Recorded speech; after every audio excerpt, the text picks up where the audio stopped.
Rezultatet e analizave toksikologjike kanë sjellë zhvillime të reja lidhur me vdekjen e 19 vjeçares në Argostoli, e cila u gjete braktisur dhe në gjendje të rënduar shëndetësore në një hapësirë publike. Sipas ekzaminimeve laboratorike, në gjakun e saj janë konstatuar gjurmë të kokainës, kanabisit dhe alkoolit. Të dhënat tregojnë se këto substanca janë konsumuar brenda së njëjtës ditë, një element që po analizohet nga hetuesit për të kuptuar më mirë rrethanat e ngjarjes.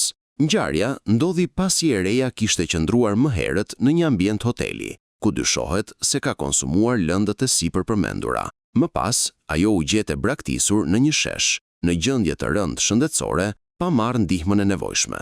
Autoritetet janë ende në pritje të rezultateve të analizave histologjike, të cilat pritet të japin më shumë informacion mbi shkaqet e sakta të vdekjes dhe efektet që kanë pasur substancat në organizmin e saj. Ndërkohë, në lidhje me këtë rast, 3 të rinj janë vendosur në paraburgim. Ata akuzohen për vrasje me mosveprim, sipas parashikimeve të kodit penal.